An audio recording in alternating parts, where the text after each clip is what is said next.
नहीं कर पाएगा। पहले प्रेयर करते हैं, फिर बाकी की बातें बाद में होंगी। सभी लोग कमर गर्दन सीधी करके बैठेंगे। कोई भी आइए प्रेयर के लिए। प्रेयर और शांति पाठ आप लोग ही कराएंगे। मैं कराऊं मैम? हाँ बिल्कुल करवाइए। सभी लोग आंखें बंद, दोनों हाथ नमस्कार मुद्रा में, कमर गर्दन बिल्कुल सीधी। Yes continue ma'am. परम पिता परमेश्वर को प्रणाम करते हुए, गुरुदेव को प्रणाम करते हुए, अपने माता पिता के चरणों को स्पर्श करते हुए 3 बार ओंकार नाद करें। ओ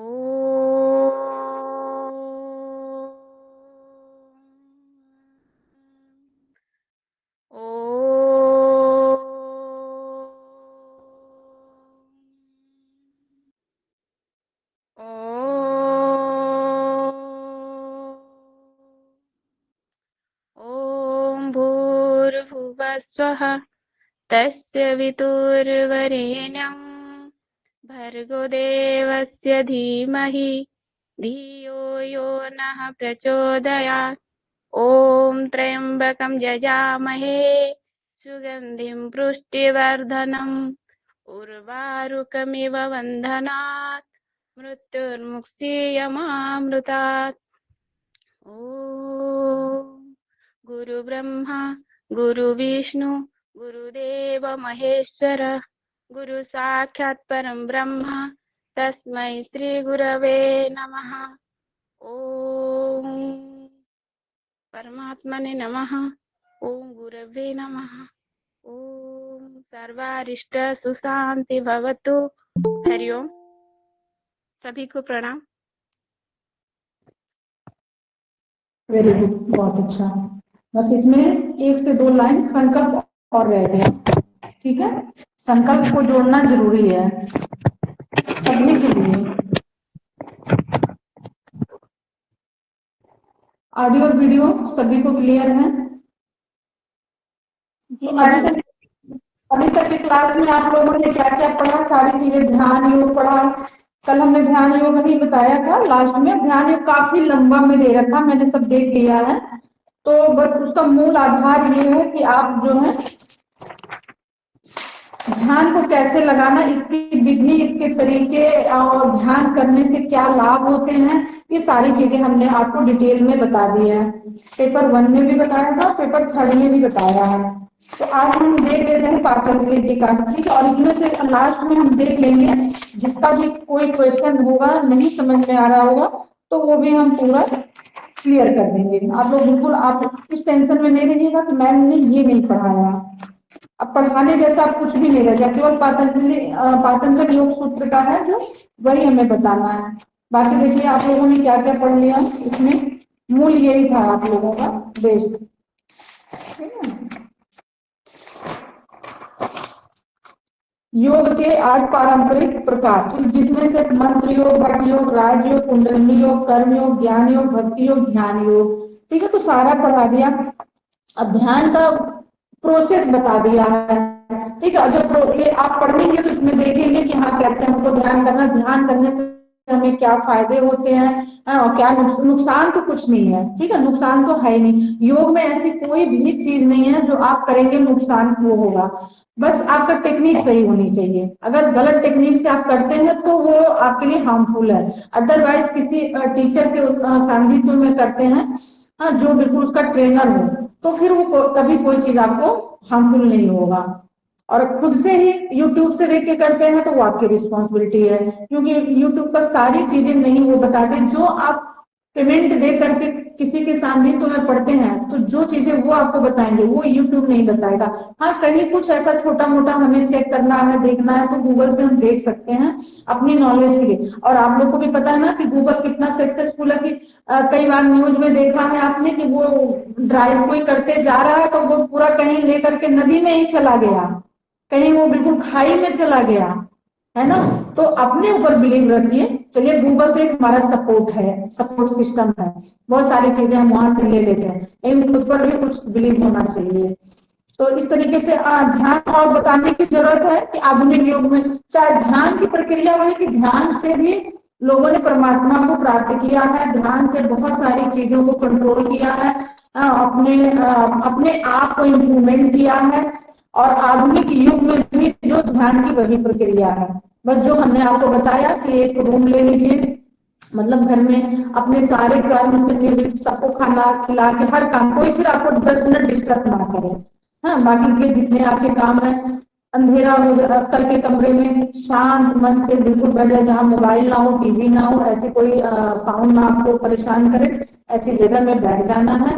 और चाहे 1 से 2 मिनट, चाहे जितनी देर की ध्यान आप लगाने की कोशिश करिए। थॉट बहुत सारे आएंगे आपको, उस थॉट में अच्छे भी आएंगे बुरे भी आएंगे, उस थॉट पे नहीं जाना है, बस उसको ध्यान से हटा देना है। और उसके बाद से जो है आपको जिस पर ध्यान लगा करके, मतलब किसी पर बताया ना, आप किसी पर ध्यान लगा सकते हैं, अपने चक्रास पर, किसी ईश्वर के किसी मतलब पोस्टर पर, इस तरीके से ध्यान लगा सकते हैं।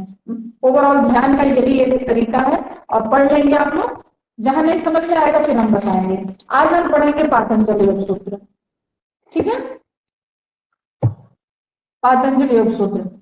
तो पातंजलि योग सूत्र का एक ओवरऑल व्यू बता देते हैं ताकि आपको समझ में आए। महर्षि पातंजलि जी ने किसकी रचना की? योग दर्शन की, है ना, कि 4 पादों में डिवाइड हुआ, समाधि पाद, साधन पाद और विभूति पाद, कैवल्य पाद। और ये पाद में जो है 52 इनके सूत्र हुए, फिर 55, फिर 55 और लास्ट में 34। इस तरीके से 4, जो पूरा बेस्ड योग जो है पूरा बेस्ड इसी पर है। महर्षि पतंजलि के द्वारा ही हम लोग योग को जान पाए, समझ पाए, सीख पाए। हाँ, और आज भी यही चीज हम लोग अपना रहे, अभी तक। हाँ, यानी 2000 वर्ष पूर्व की बात है, अब हो गया 2000 वर्ष पूर्व में पातंजलि योग सूत्र की रचना हुई थी। और उसके बाद से अभी ऐसी कोई बुक नहीं आई कि इनको हम पीछे कर दें कि चलो अब इसकी नीड नहीं है, या इस पे कितने सारे भाष्य लिखे गए, आप लोगों ने स्टार्टिंग में देखा था, ठीक है। और इसके बाद अभी ऐसी कोई बुक नहीं आई है कि जिसको हम लोग उसको फर्स्ट प्योरिटी पर रखें और पातंजलि योग सूत्र को सेकंड प्योरिटी पर रखें, ठीक है। तो अभी हम पातंजलि को अभी पढ़ेंगे, लेकिन इससे पहले हम बता देते हैं महर्षि पतंजलि का एक छोटा सा स्टोरी। अगर ये स्टोरी हम आपको बता देंगे तो आपको पढ़ने में बहुत आसान हो जाएगा और समझने के लिए आसान हो जाएगा, ठीक है। जब मतलब क्या कह सकते हैं, विश्व संसार में, ठीक है, बहुत सारे लोगों रोगों से, बीमारियों से, आपस में वैमनस्य से, लालच की भावना से, इस तरीके से आपस में बहुत परेशान रहने लगे। और कुछ समय पहले की बात है, मतलब वही 2000 जब महर्षि पतंजलि जी का जन्म हुआ था उसके बाद की बात है, तो जन्म से पहले की बात है, ठीक है। बहुत सारे ऋषि मुनि लोग परेशान, मतलब सभी देख रहे थे कि धरती पर पूरी अराजकता फैल गई है संसार में, व्यक्ति दुखों से परेशान है, बीमारियों से परेशान है, शारीरिक रूप से परेशान है, इस तरीके से। तो लोगों ने कहा कि अब हम लोग क्या करें, ठीक है, कि कैसे इसका निवारण हो। एक छोटा सा हम स्टोरी बता रहे हैं, अभी फिर से सब लोग समझ लीजिए। तो कैसे महर्षि पतंजलि जी का जन्म हुआ था, कैसे वो आए और कैसे हमें मतलब योग के बारे में बताएं। फिर सभी लोग ने क्या किया, विष्णु के पास गए, विष्णु जी के पास में गए और वहां समाधान पूछने लगे कि प्रभु धरती पर इतनी सारी अराजकता फैल गई है, लोग दुखों से परेशान है, बीमारियों से परेशान है, और इनका निवारण कैसे किया जाए, बहुत हाहाकार मचा हुआ है। तो फिर भगवान विष्णु ने कहा ठीक है, आप लोग परेशान मत होइए, और एक उपाय बताते हैं, वैसा करिए। तो फिर उन्होंने तैयार किसको किया, रेडी किसको किया, जो सैया पर बैठे हुए हैं ना, विष्णु भगवान, देखा होगा ना आप लोगों ने, नाग की सैया पर बैठे हुए हैं, उनको एक जो है वो पहले शेषनाग थे, ठीक है, फिर शेषनाग से उनको पतंजलि में कन्वर्ट किया गया। फिर उन्होंने कहा ठीक है, तो ये पर जाएंगे और जाने के बाद आप लोगों की समस्याओं का समाधान करेंगे, ठीक है, योग के से। बट उनकी एक शर्त थी, तो फिर उन्होंने जाने के लिए रेडी हो गए, कौन, शेषनाग धरती पर आने के लिए रेडी हो गए। उन्होंने कहा लेकिन ये शर्त है, तो ऋषि मुनियों ने कहा क्या शर्त है, हम को म्यूट कीजिए। शकुंतला मैम माइक म्यूट कीजिए। मैम कौन से पेज पे हैं आप? हम 38 पेज पर पतंजलि जी का हम थोड़ी सी स्टोरी बता रहे हैं, तब लास्ट बिल्कुल पढ़ा रहे हैं इसको, तो इसको पहले आप लोग समझ लीजिए, ठीक है, अभी समझ में आ जाएगा। तो फिर भगवान विष्णु उन्होंने शेष नाग ने बोला कि मेरी एक शर्त है, मैं धरती पर चलूंगा, बट क्या है कि एक ऐसी जगह कम से कम 1000 लोगों को वहां इकट्ठा कीजिए, ठीक है।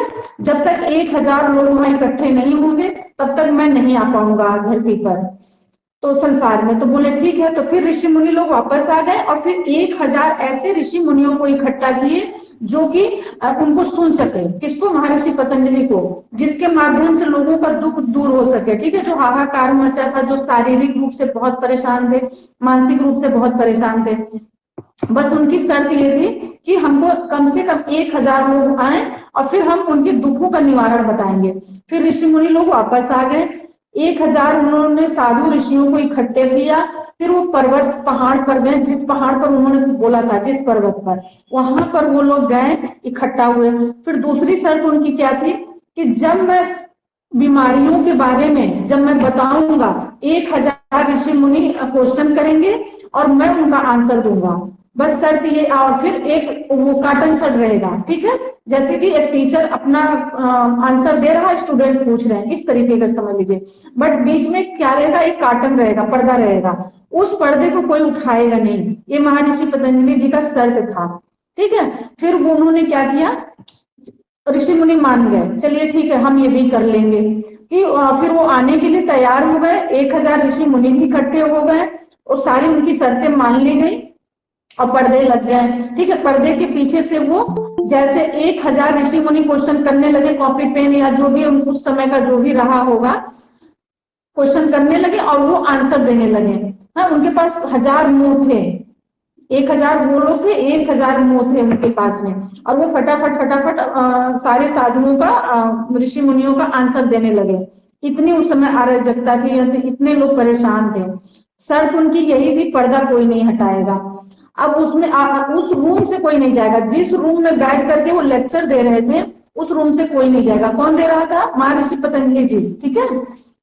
जिस रूम में वो लेक्चर दे रहे थे उनकी शर्त थी कि कोई बाहर नहीं जाएगा और पर्दे नहीं हटाएंगे। कितने मुख थे उनके? अभी लास्ट में पूछिएगा, अभी हम थोड़ा सा बता रहे हैं ना, नहीं फिर माइंड हमारा कितने मुख थे उनके आपने बोला अभी? कितने? 100, ठीक है, तो 100, तो हाँ 100 मुख थे। फिर उसके बाद से जो है देखिए, उनकी शर्त यही थी कि कोई का पर्दे नहीं हटाएगा, दरवाजे से बाहर नहीं जाएगा, एक रूम में ये सारी चीजें होंगी। तो वो भी बात ऋषि मुनि मान गए कि चलिए हमें अपने दुख का निवारण करना है, तो जैसे भी वो बोले हमको वैसा ही करना है, ठीक है। तो ऐसी सारी व्यवस्थाएं हो गई। उसके बाद से जब वो भाषण मतलब अपनी लोग क्वेश्चन करने लगे, ऋषि मुनि क्वेश्चन करने लगे और वो आंसर करने लगे, फिर एक व्यक्ति क्या किया, उठ करके धीरे से चोरी से वो बाहर चला गया, उनको वॉशरूम आ गया, वो वॉशरूम के बहाने से चले गए। उनको लगा चलो कोई नहीं जान रहा है, ठीक है, और वो अपने धुन में पूरे आंसर दे रहे हैं। फिर एक व्यक्ति के मन में ऐसी भावना होता है ना, कोई किसी को चुल मची रहती है कि हम ये भी देख लें वो भी देख लें, ऐसा अक्सर होता ही है लोगों के बीच में। तो उन्होंने एक व्यक्ति उसमें से क्या किया, व्यक्ति क्या वो ऋषि मुनि ही थे, एक व्यक्ति ने क्या किया कि आखिर इतने कैसे आंसर दे रहे हैं, उनके मन में उत्सुकता जगी कि मैं जरा सा देख लूं उठा करके। और जैसे ही वो पर्दे उठाए, सारे जितने ऋषि मुनि थे सब जल के भस्म हो गए, ठीक है, क्योंकि ये उनकी शर्त थी कि कोई पर्दा हटाएगा नहीं, हम पर्दे के पीछे से हम बोलेंगे। तो सारे ऋषि मुनि जितने उसमें 9 मतलब थे 1000 थे ना, उसमें से एक व्यक्ति चला गया था बाहर, 999 व्यक्ति जो थे वो सब जल करके भस्म हो गए, कोई नहीं बचा वहां पर, ठीक है। तो जो वॉशरूम करने गए थे वो आ गए इतनी देर में, तो वहां का मंजर देख करके बिल्कुल घबरा गए, परेशान हो गए, अरे ये क्या हो गया, अभी तो मैं वॉशरूम के लिए गया था। फिर महर्षि पतंजलि आते हैं, बहुत गुस्से में मतलब आते हैं और उनको श्राप दे देते हैं जो बच गए थे। बोले कि कैसे तुम बच गए, कहाँ तुम चले गए? तो उन्होंने बोला कि नहीं मैं मतलब मुझे लघु शंका आई थी, मैं उसके लिए चला गया। तो उनको बिल्कुल राक्षस होने का श्राप दे दिया कि तुमने हमारी बातों की अवहेलना की, अब जाओ तुम राक्षस बन जाओ, ठीक है। तो और कम जब तक जितने हमने क्वेश्चन किया था इन ऋषि मुनियों से योग के बारे में, उन लोगों ने क्वेश्चन किया था, मैंने जो आंसर दिया था, जब तक इतने क्वेश्चन का आंसर तुम नहीं दे लोगे तब तक तुम पेड़ पर उल्टे लटके रहोगे। यानी उल्टा, यानी राक्षस का भी आशीर्वाद मतलब श्राप दिया, ठीक है। और वो राक्षस जो इंसान को खाने वाला था, ऐसा राक्षस का उनको श्राप मिल गया जो बच गए थे। अब उल्टे पेड़ पर उनको उल्टा ही लटक करके रहना था। तो जो राहगीर आते जाते थे, ऐसा उनको श्राप मिला कि जो कोई जब तक इन पूरे क्वेश्चन का आंसर तुम नहीं दे लोगे तब तक तुम इसी रूप में रहोगे, राक्षस के ही रूप में रहोगे। ऐसा उनको श्राप मिला और फिर उसी पेड़ पर उनको लटका दिया जहां पर ये सारी चीजें हो रही थी। अब पूरे 10 साल बीत गए, 20 साल बीत गए, 30 साल, जितने लोग उस रास्ते से जा रहे थे सबको वो राक्षस बुलाते थे, बैठाते थे, क्वेश्चन करते थे और कोई आंसर नहीं दे पाता था, क्योंकि वो आंसर कभी बाहर आए ही नहीं थे। योग का जो आंसर, क्योंकि सारे लोग जल करके खत्म हो गए थे, है कोई चीज बाहर निकलने ही नहीं पाया, तो किसी को नॉलेज ही नहीं हो पाया योग के बारे में। फिर जो है जितने व्यक्ति वहां से गुजरे और वो राक्षस जो है वो क्वेश्चन करते थे, पेड़ पे अपने पास उठा करके बैठा करके। फिर क्या हुआ कि कोई आंसर दे ही नहीं पाता था। जब आंसर नहीं दे पाता था तो उसको वो खा लेते थे। जो आंसर नहीं दे पाता था वो राक्षस उनको खा लेते थे, जिनको श्राप मिला था। अब ये सब देखते देखते ऐसे करते करते 100 साल बीत गए, ठीक है। और 100 साल से वो वहीं पर लटका हुआ है राक्षस। फिर पतंजलि क्या है, स्टूडेंट बन करके आए, ठीक है। अब वो गुरु हो गया ना, क्योंकि वो क्वेश्चन पूछ रहे थे कि जब तक इस मतलब हमारा इसका आंसर नहीं मिल जाएगा योग का, तो वो लटके हुए थे। फिर वो क्या हुआ, महर्षि पतंजलि खुद स्टूडेंट बन करके फिर आए, बोले अब इसका देखते हैं क्या होता, क्योंकि कोई व्यक्ति 100 साल तक आंसर नहीं दे पाया था, 100 क्या 1000 साल भी बीत गए थे और वो उसी रूप में लटके पड़े थे। फिर उन्होंने सोचा कि उनको कुछ समझ में आया होगा कि चलो ठीक है देखते हैं। फिर वो स्टूडेंट बन करके आए, कौन, महर्षि पतंजलि। तो जब वो उस रास्ते से गुजरे फिर वो राक्षस ने उनको उठाया और वो क्वेश्चन करने लगा, वही क्वेश्चन जो महर्षि पतंजलि ने उनको बताया था। तो वो सारे जो है आंसर देने लगे, क्योंकि वो वही थे ही, ठीक है। महर्षि पतंजलि पहले भी थे जिनको सबको जला दिया था, और वही फिर स्टूडेंट बन करके आ गए। और फिर क्वेश्चन का जब वो राक्षस क्वेश्चन करते गए योग के बारे में, तो वो आंसर देते गए, आंसर देते गए। तो वो किसी पत्ते पर जो है, पेड़ के पत्तों से पर ही वो राक्षस आंसर लिखता गया, अपने बॉडी को काट काट करके, ठीक है, अपना ब्लड निकाल करके, और उसी से उनका आंसर देता गया। फिर जब आंसर दे लिया फिर उसको मुक्ति मिल गई, ठीक है, क्योंकि ये श्रापित था कि जब तक इन क्वेश्चन का आंसर नहीं दे लोगे तब तक तुम इसी रूप में रहोगे। लेकिन जब महर्षि पतंजलि खुद ही एक स्टूडेंट बन के आए और उस राक्षस का आंसर, क्वेश्चन का आंसर दिए, फिर वो उनको श्राप मुक्ति मिल गई और वो फिर इंसान बन गए, ठीक है। और वही फिर जो है, जो जितनी उन्होंने लिखी थी सारी चीजें, जो पेड़ के पत्तों पर उन्होंने ब्लड से लिख रखा था, उसको एक पोटली बनाते हैं और फिर नदी पे नहाने चले जाते हैं। और जब नदी पे नहाने जाते हैं तो कुछ बकरियां आती हैं, उन पत्तों को खा जाती हैं। उसके बाद भी वो फिर भी योग पूरा बचता नहीं है, ठीक है। वो जो योग के बारे में उन्होंने बताया था, लोगों के दुख दर्द कम करने के बारे में, वो सब बकरियां कुछ खा जाती हैं। जैसे वो आते हैं फिर देखते हैं बकरियां इसको खा रही हैं, फिर फटाफट उसको भगाते हैं बकरियों को। अब भगाते टाइम जो कुछ उनके मुंह से बकरियों के निकल गया था, गिर गया था पत्ते, या जो कुछ 2 4 10 पत्ते 20 पत्ते बच गए थे, फिर उन्हीं को उन्होंने समेटा और उसी पर पूरा जो है योग को, उसमें जो योग के बारे में लिखा था, एक सूत्रबद्ध किया। और एक सूत्रबद्ध के रूप में वो हमारे सामने क्या आया, योग दर्शन बन करके। और जो योग दर्शन आज 2100 वर्ष पहले लिखी गई थी, आज भी वही योग दर्शन को हम सब पढ़ रहे हैं। और हमको लगता है कि जब तक ये धरती रहेगी तब तक इसी योग दर्शन को योग की पूरी माना जाएगा कि यही है, क्योंकि अभी तक कोई ऐसा बुक नहीं आया है जो योग दर्शन को पीछे कर दे। क्यों? क्योंकि वो साक्षात भगवान का बताया हुआ, ठीक है। आप उस राक्षस ने पूरा नोट किया था, उन्होंने खुद शेषनाग जी ने ही बताया अपने मुंह से। और शेषनाग कौन थे? भगवान विष्णु के सैया थे, ठीक है। तो जो सीधे भगवान से जुड़ा हुआ कनेक्ट हुआ है वो कहाँ खत्म हो सकता है। तो इसलिए हम बोलते हैं कि आप लोग योग दर्शन को एकदम कलेजे से लगा के रखिए। एक ही दिन में एक ही सूत्र आप लोग याद कीजिए, बट याद कीजिए और देखेंगे इससे हमारा कितना जीवन चेंज हो जाता है। तो जो 195 सूत्र बचा हुआ है योग दर्शन में वो यही है, और उसी को महर्षि पतंजलि ने फिर योग सूत्रबद्ध किया, एक धागे में पिरोया बकरियों के खाने के बाद, ठीक है। और ये इतना मतलब पावरफुल हुआ कि लोगों का जीवन बदल दिया, सिर्फ 195 सूत्र। और सोचिए अगर पूरा अगर योग हमें मिल गया होता, वो राज मुनि लोग ऐसा ना किए होते, पर्दा नहीं उठाए होते, तो जितना सारा नोट किए थे वो सारा चीज आज मिलता यहाँ पर, है ना सभी को। तो सिर्फ ये 195 इतना ही बचा था, और इसको इस पर पूरे भाष्य लिख दिए गए और कितनी सारी टीकाएं लिख दी गई केवल योग दर्शन पर।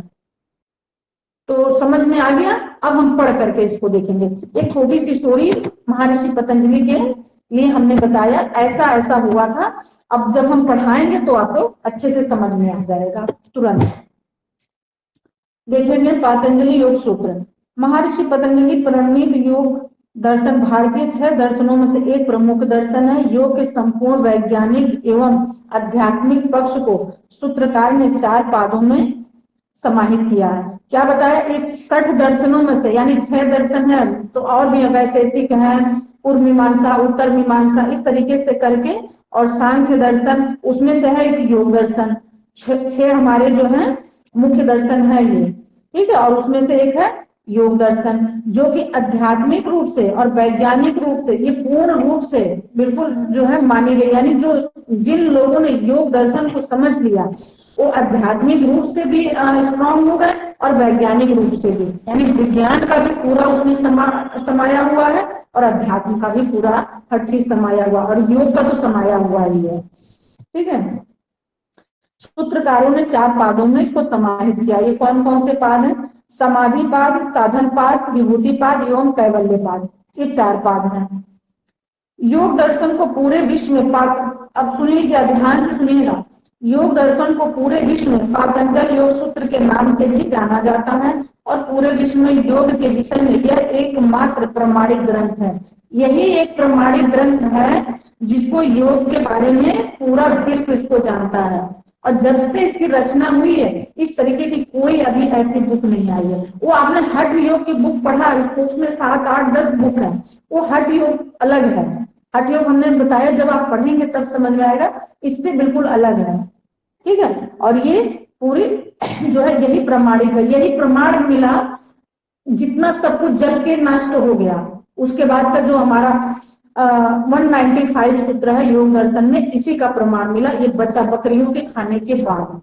और जो आज के टाइम पर ये 2100 वर्ष पूर्व से तब से चला आ रहा है, उस समय सूत्रबद्ध हुआ और तब से ये बुक चली आ रही है, ठीक है। इसी को लोग मान रहे हैं, और इसको बहुत सारे ग्रंथ और टीकाकरण भी लिखा जा चुका है। जिसने बाहर खोजा और नहीं पाया उस, ठीक है, जिसने क्या है बाहर खोजा नहीं पाया, उसके लिए योग के पास देने के लिए सब कुछ है। यहाँ तक कि परमात्मा भी शरीर मन बुद्धि की पवित्रता से होती हुई यह यात्रा आत्म साक्षात्कार करती हुई परमात्मा के स्वरूप में स्थित हो जाती है। ये लाइन समझ में आ गया? इस बुक को पढ़ने से आपको साक्षात्कार परमात्मा का अनुभूति भी होता है और आत्म साक्षात्कार होता है, ठीक है। जब आप खुद को जान लेते हैं, खुद का साक्षात्कार कर लेते हैं, खुद के दर्शन आप कर लेते हैं, तो ऑटोमेटिक आप ये समझिए कि आपका मन, आप खुद परमात्मा में स्थित हो जाते हैं। इतना पावरफुल है ये योग। एक जीवन शैली के साथ साथ स्वयं जीवन है। ये योग एक जीवन शैली के साथ साथ, ठीक है, यानी योग तो है ही है, साथ साथ स्वयं जीवन शैली। जो व्यक्ति इसको पढ़ता है, समझता है योग दर्शन को, और ये भी है योग दर्शन एक बार के पढ़ने में समझ में नहीं आएगा, बहुत टफ नहीं है, बहुत इजी है, बहुत इजी है। लेकिन जो उसकी व्याख्या जिस हिसाब से हुई है ना, वो एक बार के पढ़ने में वो आपको समझ में भी नहीं आएगा। कम से कम 3 से 4 बार 5 बार उसको जब हम पढ़ेंगे तब उसकी सारी चीजें हमारे समझ में आएंगी, क्योंकि जो उसकी लैंग्वेज है ना, वो लैंग्वेज हम और पहले कहीं नहीं सुने हैं। जैसे कि अरितम्भरा प्रज्ञा, ठीक है, विदेही मुक्ति, इस तरीके के शब्द और भी बहुत सारे ऐसे शब्द हैं जो हैं तो योग से रिलेटेड और हैं मतलब बॉडी से ही रिलेटेड, लेकिन हम पहले कभी नहीं सुने थे। तो हमारे लिए नया अरितम्भरा प्रज्ञा अगर किसी को पूछ लिया जाए तो कोई बता पाएगा? जब तक योग दर्शन नहीं पढ़ेगा कोई नहीं बता पाएगा, और है ये बॉडी से ही रिलेटेड। इसलिए कुछ वर्ड ऐसे उसमें बने हुए हैं, लिखे हुए हैं कि जो एक बार के समझने में नहीं, पढ़ने में नहीं समझ में आते हैं। तो वही स्वयं जीवन है, यानी इसको पढ़ते तो आप स्वयं अपने जीवन को समझ जाते हैं।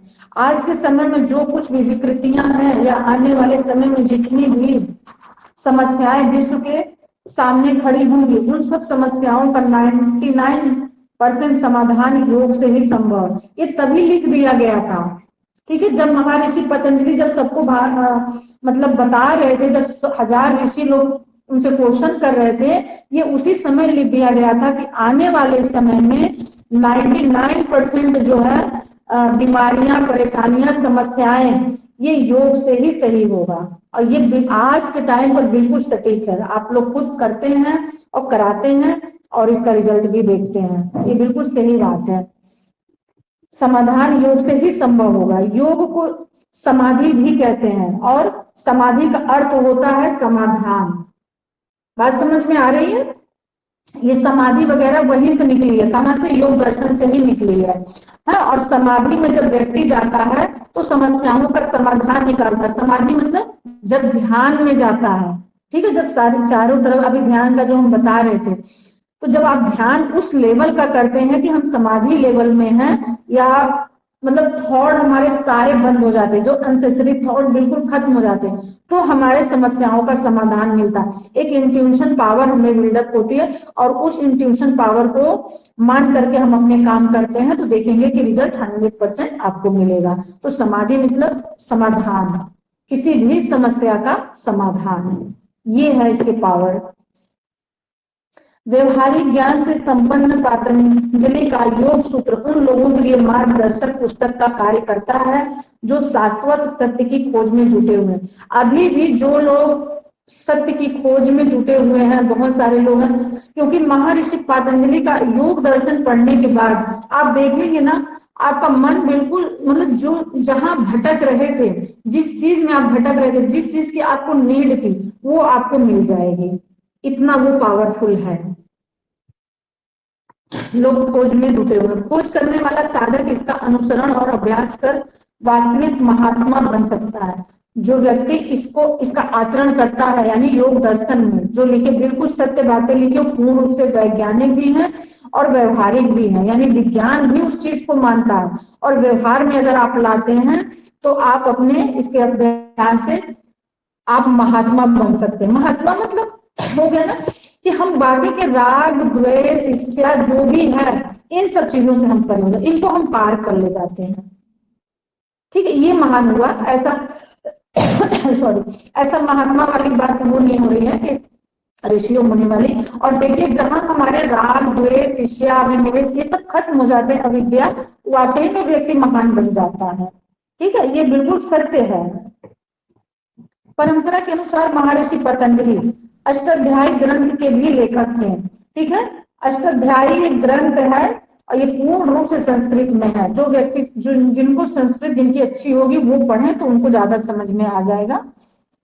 हम लोग काम चलाने वाले संस्कृत वाले हैं, क्योंकि संस्कृत कभी पढ़ा नहीं है, बट ये कि हाँ, योग पढ़ते पढ़ते थोड़ा संस्कृत का हल्का फुल्का ज्ञान हो गया है। तो हम इसीलिए बोलते हैं कि अगर जिनको सूत्र पढ़ना है और जिनको आता है वो पक्का पढ़े, जिनको नहीं आता तो जबरदस्ती नहीं, क्योंकि उसका हिंदी भी रहता है ना, मीनिंग हिंदी में भी दी रहती है, तो अर्थ वही होता है। लेकिन जो संस्कृत के थोड़े प्रिय लोग हैं वो पढ़ सकते हैं और पढ़ना भी चाहिए। अष्टाध्यायी पढ़ सकते हैं आप लोग।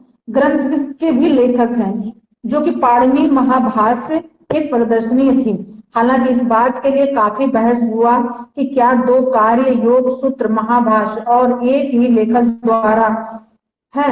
देखिए, ये जो लिखा गया ना, ऐसा कहा गया है कि अष्टाध्यायी भी जो है उसको भी महर्षि पतंजलि ने लिखा, लेकिन अभी इसमें जैसे बहुत सारे विवाद हो रहे। 3 चीजों ने लिखा है, महर्षि पतंजलि ने 3 चीजों को लिखा है। एक तो अष्टाध्यायी हो गया, दूसरा व्याकरण हो गया और तीसरा योग दर्शन हो गया। लेकिन अभी पूर्ण रूप से वैज्ञानिकों को ये चीज नहीं मिली है कि क्या एक ही व्यक्ति ने तीनों चीज लिखा है। इसका बहुत ज्यादा डीप में प्रमाण नहीं मिला, लेकिन जिस हिसाब का ये लिखा हुआ है, व्याकरण और अष्टाध्यायी और योग दर्शन, ये तीनों थोड़े से सिमिलरिटी में है, यानी इस लैंग्वेज का, इस लेवल का और कहीं कुछ प्रमाण मिला नहीं। तो कुछ वैज्ञानिकों का मानना है कि इसको महर्षि पतंजलि ने तीनों का मतलब जो है वर्णन किया है, लेकिन कुछ वैज्ञानिकों का कहना है कि ऐसा नहीं हो सकता, तीनों चीज एक व्यक्ति इतना डीप नहीं लिख सकता, लेकिन करने वाले कर भी सकते हैं, नहीं करने वाले नहीं भी कर सकते। तो बहरहाल हम लोग को इन बातों में नहीं पढ़ना, हमें इसको देखना है, ठीक है। अब वो जो होगा रिजल्ट, वैज्ञानिक लोग जो रिसर्चर होते हैं वो अपना देखेंगे, निकालेंगे, हमारा काम है पढ़ना। हालांकि इस बात के लिए काफी बहस हुई कि क्या दो कार्य योग सूत्र महाभाष्य और एक ही लेखक द्वारा है। इसके अलावा परंपराओं की मान्यता है कि उन्हें एक चिकित्सा पाठ है, चरक प्राटिस्क्राट का श्रेय जाता है।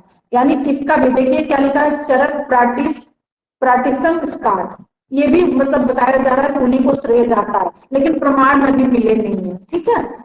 ऐसा मतलब लोग कहने वाले कहते हैं, और जिनको नहीं बिलीव है वो आपस में ढूंढते हैं, अपना जो रिसर्चर होंगे ढूंढेंगे तो ये भी प्रमाणित हो जाएगा। लेकिन अभी तक कुछ ऐसा 2000 साल वर्ष पूर्व हम लोगों ने इसका पढ़ा है, महर्षि पतंजलि का योग दर्शन, तो उसके बाद अभी ऐसा कुछ प्रमाण दिखा नहीं, जो दिखा यही सत्य है।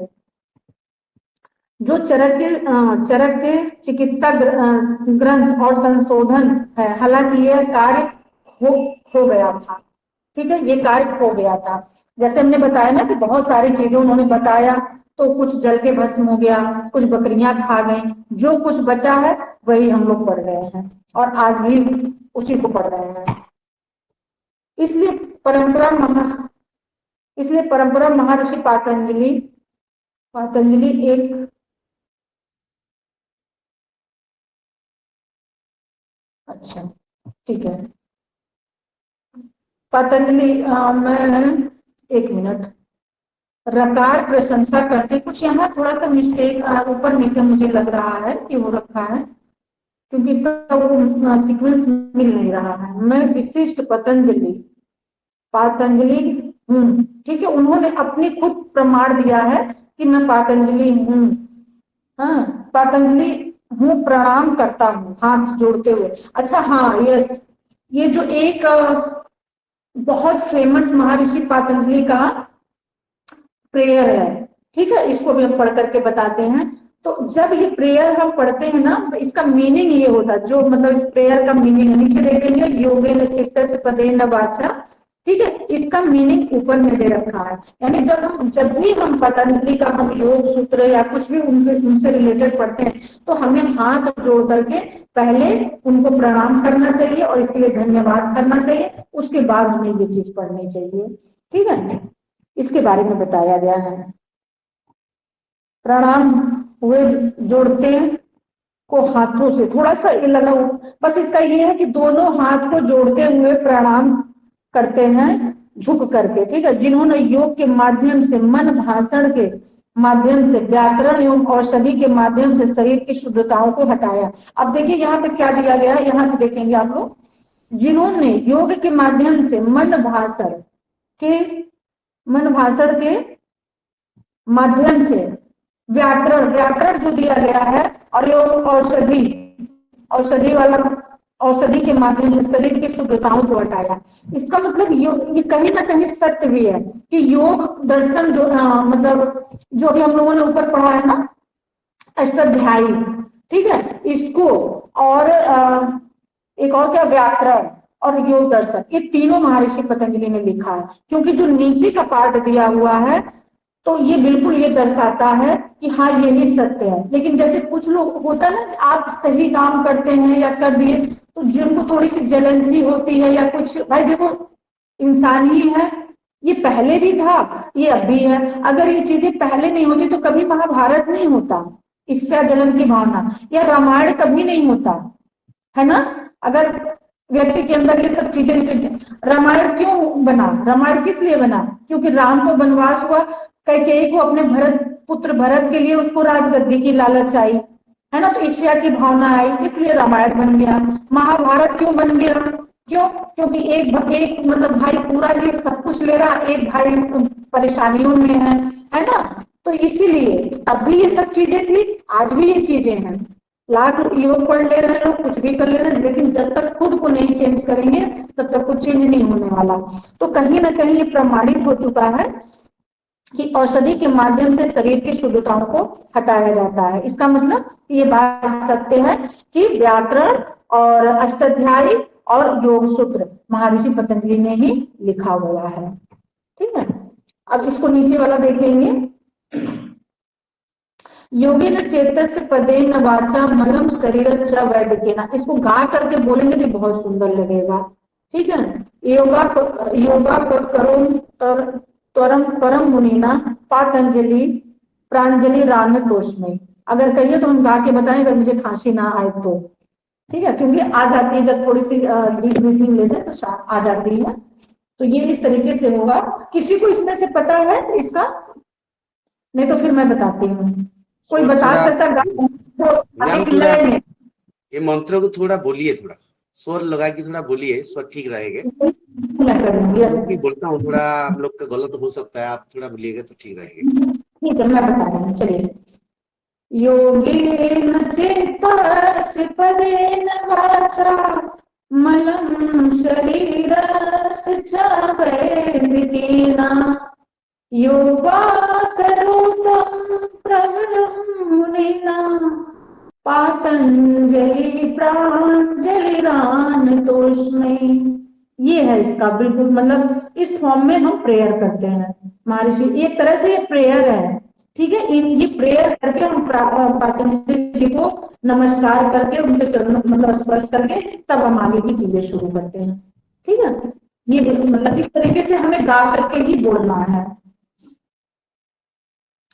नेक्स्ट देखेंगे, मन की चित्त की वृत्तियों को योग 2 बार हो गया है ना, योग एक बार काट देंगे। योग से वाणी और शरीर की अशुद्धियों को आयुर्वेद द्वारा करने वाले मुनियों में सर्वश्रेष्ठ महर्षि पतंजलि है। यहाँ कंफर्म हो गया। ठीक है, नीचे आप कंफर्म हो गया कि ये सारी चीजें महर्षि पतंजलि ने ही लिखा है। हर चीज में कहीं ना कहीं मतभेद होता है, तो हमें मतभेद को भी पढ़ना है और हमें उनकी फाइनल वाली चीजों को भी पढ़ना है। मैं दोनों हाथ जोड़कर नमन करता हूँ। श्लोक को योगाभ्यास के शुरू में गाया जाता है। ठीक है, इस जो अभी हमने गा करके बताया है, ये जब हम महर्षि पतंजलि का कुछ भी करते हैं या योग जब हम स्टार्ट करते हैं तो इसको हमें जरूर गाना चाहिए और उसके बाद से जो है हमें अपना योग का अभ्यास शुरू करना चाहिए, ऐसा बताया जा रहा है। महर्षि पातंजलि काशी मंडल में 2री शताब्दी के दौरान रहते थे। 2री शताब्दी, ठीक है, रहते थे। महर्षि पतंजलि जीवन समाधि मंदिर तिरुपुत्तर ब्रह्मपुरमेश्वर मंदिर में है, ऐसा माना जाता है। इनका मंदिर जो है महर्षि पतंजलि का, यहाँ आप लोग अंडरलाइन कर लीजिए, समाधि मंदिर। ठीक है, समाधि मंदिर तिरुपुत्तर, ठीक है, ब्रह्मपुरमेश्वर मंदिर में माना जाता है। और आप लोगों ने देखा होगा ना, महर्षि की जब सर्च करके देखेंगे गूगल पर तो बहुत अच्छा से दिखेगा कि नीचे से पूरे जो शेषनाग का वो बना हुआ है फन टाइप का, और फिर यहाँ से बहुत सारे फन पीछे से निकले हैं, उसी पर महर्षि पतंजलि बैठे हुए। यानी पता नहीं चलेगा कि उनकी आधी बॉडी सांप की है और आधी बॉडी इंसानों की है।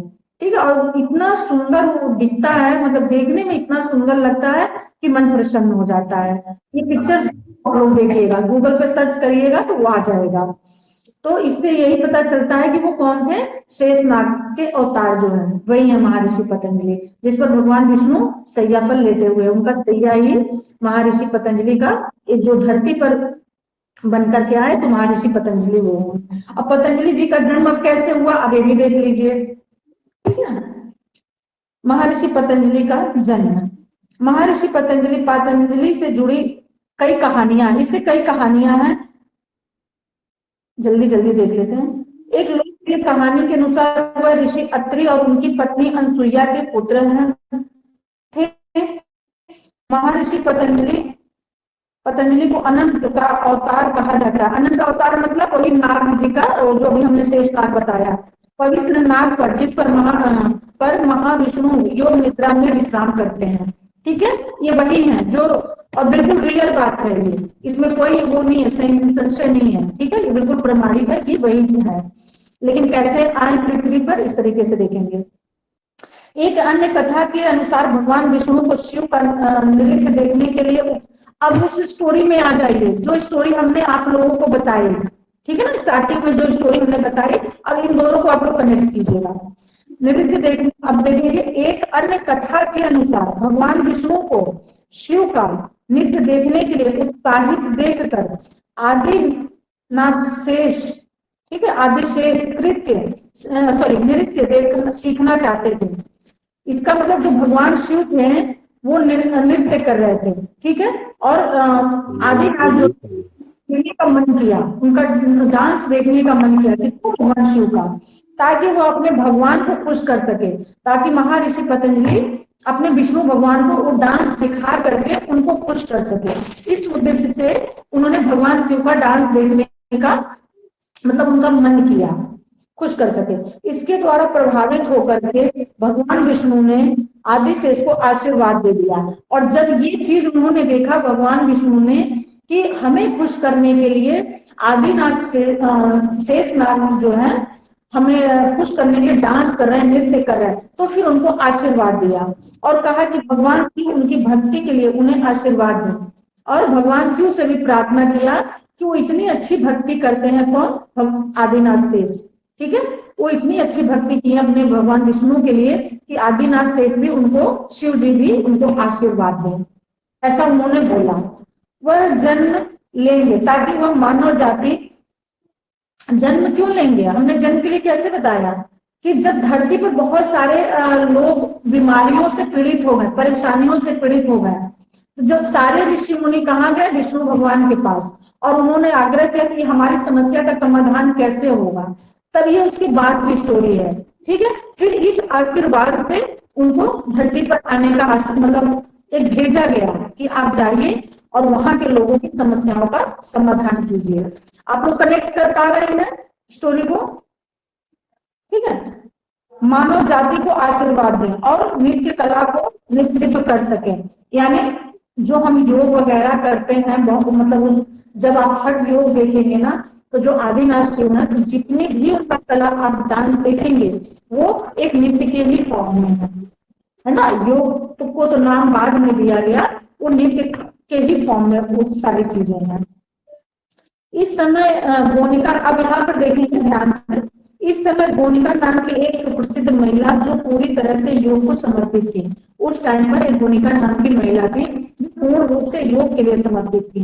एक योग पुत्र के लिए एक मुट्ठी भर जल के साथ प्रार्थना कर रही थी। इसका मतलब उनके पास कोई पुत्र नहीं था, ठीक है, तो जल दे रही, अर्पित कर रही थी किसको, सूर्य भगवान को, और सूर्य भगवान से प्रार्थना की कि हे प्रभु, हमारे कोई पुत्र नहीं है और हम इतने टाइम से ये सारी चीजें कर रहे हैं, पूजा पाठ कर रहे हैं। तो फिर आगे को देखेंगे, प्रार्थना करी थी। जब उसने एक छोटा, फिर उनके, जब ऐसे प्रार्थना कर रही थी ना, तो उनके हाथ में छोटा सा सांप आकर के गिर गया, ठीक है, एक छोटा सा सांप उनके हाथ में घूमता देखा। उसी टाइम जब वो भगवान सूर्य से प्रार्थना कर रही थी, तो एक छोटा सा सांप घूमता हुआ दिखाई दिया। फिर वो सांप एक मानव रूप में बदल गया, वो छोटा सा सांप एक मानव रूप में बदल गया, और वह सर्प आदिशेष के अलावा कोई नहीं था, उनके अलावा, आदिशेष के अलावा कोई नहीं था, जिसने महर्षि पतंजलि के रूप में जन्म लिया। तो यहाँ तक चीजें समझ में आ गई, उन्होंने महर्षि पतंजलि के रूप में जन्म लिया। जहां तक जन्मभूमि की बात रही, परंपरा कहती कि वह किसी भी साधारण स्थान पर पैदा नहीं हुए थे, ठीक है, क्योंकि वो भगवान के मतलब सेवक हैं। एक तरह से देखा जाए, रामायण में लक्ष्मण थे, और विष्णु भगवान के टाइम पर लक्ष्मण के, कृष्ण भगवान के टाइम में बलराम जी थे, वही है, ठीक है, और जो विष्णु भगवान नाग की सैया पे से लेटे हुए हैं, तो वही है। तो साधारण जगह कैसे जन्म ले सकते थे। वह एक ऊंचे स्थान, एक दिव्य खगोलीय निवास से थे। परम पावन श्री श्री रविशंकर जी ने महर्षि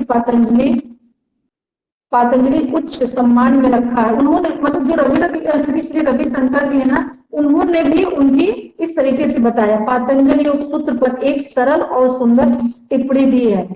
सभी लोग जानते होंगे ना श्री श्री रविशंकर जी को, बहुत बड़े स्पिरिचुअल जर्नी में उनका योगदान है, आज भी है, ठीक है।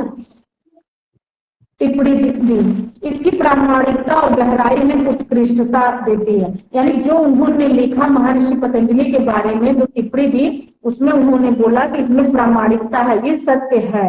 यानी जब उन्होंने योग दर्शन पढ़ा, महर्षि पतंजलि के बारे में पढ़ा, तब उन्होंने भी ये प्रमाणित किया कि जितनी बातें इनके बारे में लिखी गई हैं ये सारी सत्य हैं, ठीक है। फिर देखेंगे पतंजलि है क्या,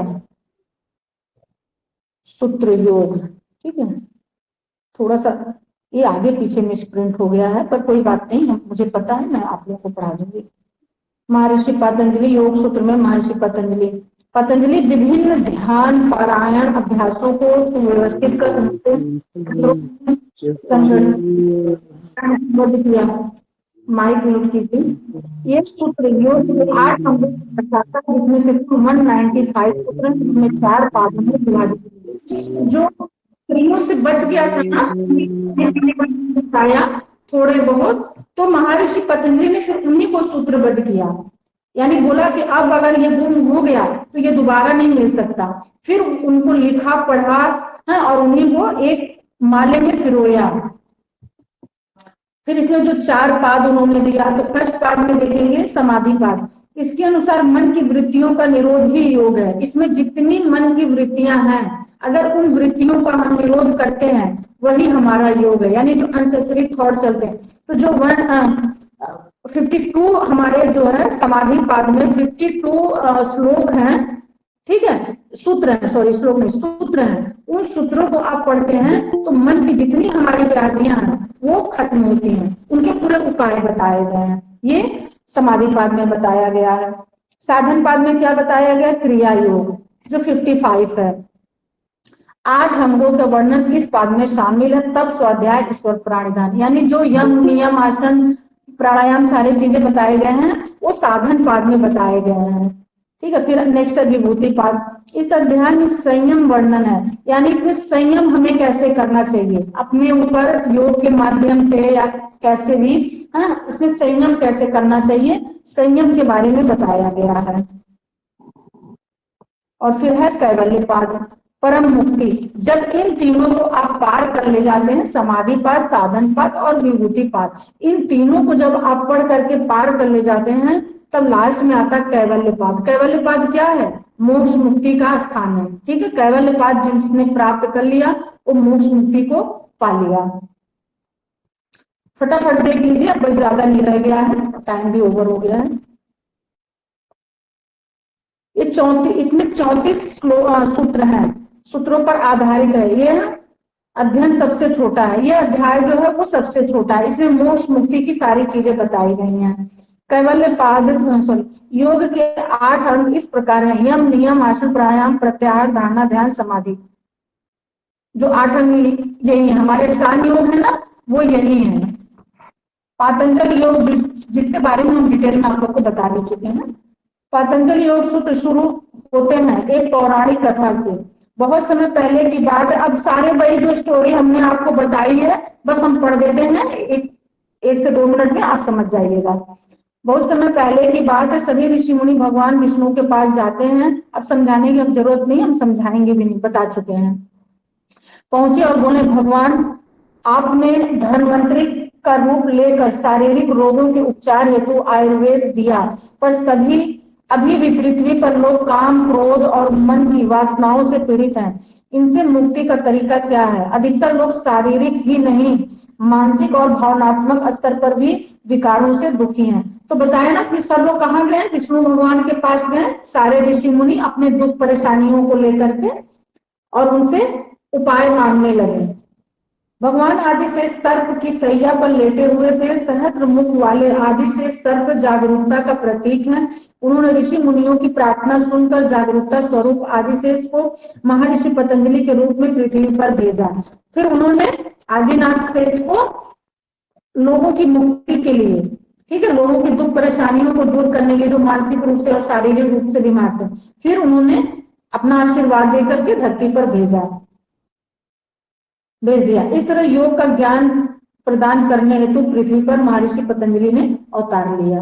और वही जो एक छोटी से नाग बन करके आए थे ना, जब वो एक जल दे रही थी महिला और भगवान से बोले थे कि हमारा कोई पुत्र नहीं है, तो वो छोटे से नाग के रूप में साक्षात्कार वो प्रकट हुए थे, ठीक है। और फिर वो बाद में मानव रूप में, उनका कोई ऐसा नहीं था कि किसी माता के गर्भ से पैदा हुआ, क्योंकि भगवान लोग मतलब कहाँ गर्भ से नहीं हुए, वो लोग साक्षात्कार मतलब ऐसे ही पैदा हुए हैं।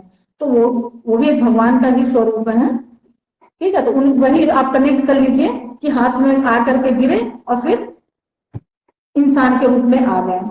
महर्षि पतंजलि के नियम, अब जितने नियम अभी हमने बताए ना कि उनकी क्या शर्तें थी, कैसे कैसे, ये अब वहां पर कनेक्ट कीजिए। महर्षि पतंजलि ने कहा, जब तक ज्ञान चर्चा हेतु एक साथ 1000 शिष्य इकट्ठा नहीं होते हैं, वह योग सूत्रों का प्रतिपादन नहीं करेंगे। अब बस आप स्टोरी के फॉर्म में सुनते जाइए जो कि मैंने बताया है। कहा कि नहीं करेंगे। ऐसे में विंध्य पर्वत के दक्षिण में 1000 शिष्य इकट्ठा हुए। महर्षि की एक और शर्त थी, उन्होंने कहा कि उनके और शिष्यों के बीच एक पर्दा रहेगा। जब तक ज्ञान का सत्र समाप्त न हो, कोई भी उस पर्दे को नहीं उठाया जाएगा और न ही कक्ष से कोई बाहर जाएगा। तो बताया ना, एक वॉशरूम के लिए चले गए, सब मनमानी करने लगे, इसलिए सभी कुछ तहस नहस हो गया। इसीलिए बड़े बुजुर्ग जो कहते हैं कि ये काम मत करो, तो कभी कभी नहीं करना चाहिए उस चीज को, ठीक है। महर्षि पतंजलि ने 1000 शिष्यों को पर्दे के पीछे रहकर बिना एक शब्द बोले ज्ञान देना आरंभ किया। यह एक अलौकिक दृश्य था। शिष्य अभूतपूर्व ऊर्जा का संचार महसूस कर रहे थे। महर्षि पतंजलि बिना कुछ कहे ज्ञान का संपादन कर रहे थे, यानी 1000 ऋषि मुनि क्वेश्चन कर रहे थे और वो सबका आंसर दे रहे थे। सोचिए अगर आज वो सब सारी चीजें होती तो और कितना अच्छा होता ये। नेक्स्ट देखेंगे, सत्य की अवहेलना। एक शिष्य को लघु शंका के लिए कक्षा छोड़ना पड़ा। उसने सोचा कि वह चुपचाप जाएगा और वापिस आ जाएगा। एक और शिष्य को जिज्ञासा हुई कि महर्षि पर्दे के पीछे क्या कर रहे हैं। मतलब होती है ना, लोगों को मतलब चैन नहीं रहता है। जैसे लोग कथा में जाते हैं तो कुछ ना कुछ अपने घर की बातें, पड़ोसी की बातें, है जिनका सब कर डालेंगे, वही जरूरी होता है। तो वही था उस समय का। क्या कर रहे, उसने उत्सुकतावश पर्दा उठा दिया। पर्दे के उठते ही वहां उपस्थित शिष्य भस्म हो गए, यानी सारे लोग जल करके भस्म हो गए। यह देख महर्षि पतंजलि अत्यंत दुखी हुए। उसी समय लघु शंका से लौटे शिष्य ने कक्षा में प्रवेश किया और बिना अनुमति के बाहर जाने के लिए क्षमा याचना की। जिनको वॉशरूम आया था फिर वो बच गए, ठीक है, लेकिन वो बच गए, वो समझिए कि उनका और दुर्गति हुआ। क्यों? क्योंकि 1000 साल तक वो राक्षस बन करके पेड़ों पे रहे। जीवित तो वो थे, लेकिन क्या ऐसा जीवन कोई किसी काम का है जो राक्षस इंसान का मांस खाए और जानवर बन करके रात दिन उसी पेड़ पर लटका रहे? तो वो तो कितना भयानक रहा होगा। पतंजलि का श्राप। करुणावश महर्षि पतंजलि ने बचे हुए सभी योग सूत्र उस शिष्य को दे दिया। सॉरी तो जो जलने से थोड़ा बहुत बच गया था, ठीक है, जो जल गया था वहां भी जो थोड़ा बहुत बच गया था, उनको इकट्ठा करके उसी को दे दिया। किसको? अब उसको वही बचा था एक, तो वो शिष्य उसको बोल दिए, बाकी तो सब जल करके भस्म हो गए थे।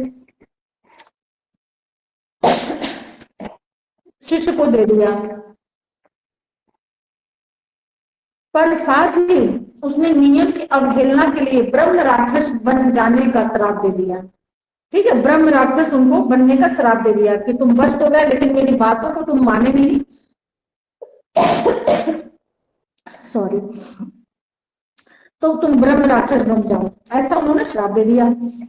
उन्होंने कहा कि जब तक तुम ये ज्ञान किसी एक विद्यार्थी को नहीं देते तब तक तुम ब्रह्म राक्षस बने रहोगे।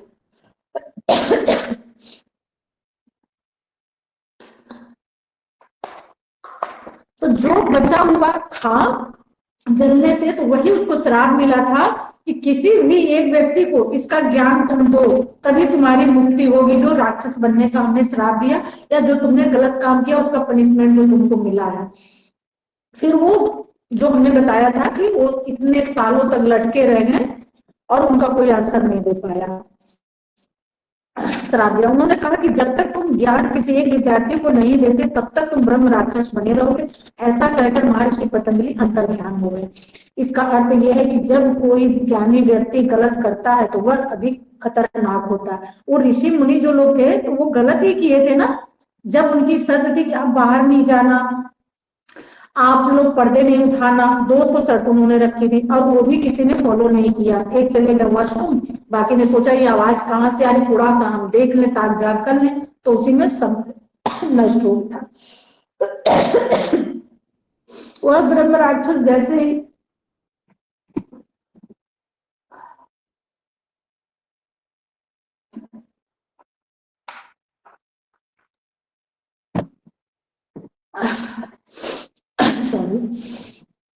वह ब्रह्म राक्षस जैसी अवस्था है, ऐसे ही जब कोई ज्ञानी व्यक्ति गलत करता है तो वह अवोध व्यक्ति के अपराध करने से अधिक खतरनाक होता है।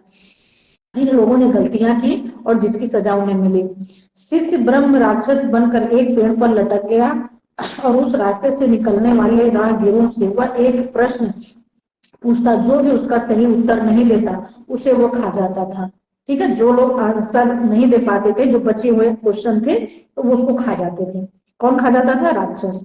कुछ हजार वर्षों तक ऐसा ही चलता रहा और इस ब्रह्म राक्षस को कोई भी सक्षम विद्यार्थी नहीं मिल पाया। बस खत्म हो गया। तो इसका बस लास्ट यही है कि फिर वो खाता गया और लास्ट में फिर यही आते हैं, महर्षि पतंजलि ही स्टूडेंट बनकर के, विद्यार्थी बनकर के आते हैं। ठीक है, और फिर उसके क्वेश्चन का आंसर देते हैं और वो आंसर बिल्कुल सही होता है। फिर उनको मुक्त कर दिया जाता है, किसको? ब्रह्म राक्षस को। उनको वास्तविक रूप में ला दिया जाता है और फिर वो जो आंसर ये देते हैं, कौन? महर्षि पतंजलि। तो राक्षस अपने ब्लड से जो है पत्तों पर लिखते हैं और फिर वही लास्ट में पत्ते को लेकर के बांध करके किसी कपड़े में वो स्नान करने चले जाते हैं। और जैसे स्नान करने जाते हैं वैसे बकरियां आ जाती हैं, वो बकरियां आकर के उन पत्तों को खा लेते हैं। फिर वो देखते हैं तो जल्दी जल्दी भगाते हैं। उस भगाने के बाद ही जो बच जाता है वो हमारा पातंजलि योग सूत्र है, जो कि महर्षि पतंजलि ने अपने उसमें एक सूत्र में इसको पिरो के दिया। ये था आज तक का आप लोगों का क्लास और ये महर्षि पतंजलि की एक छोटी सी स्टोरी। इसमें बहुत सारी चीजें ऐसी हैं कि जो सही भी हैं, नहीं भी हैं, अलग अलग मत। वो जब कभी सही आएगा तब देखा जाएगा। फिलहाल हम लोगों को यही पढ़ना है, यही सीखना है, यही जानना है। ठीक है, और मेरे ख्याल से कि आज का हमारा ये पूरा थर्ड पेपर भी फिनिश हो गया। ठीक है, तो इसी के साथ में शांति पाठ जल्दी से छोटा सा कोई शांति पाठ करा दें। टाइम आज 2-3 मिनट ज्यादा हो गया। मैं नहीं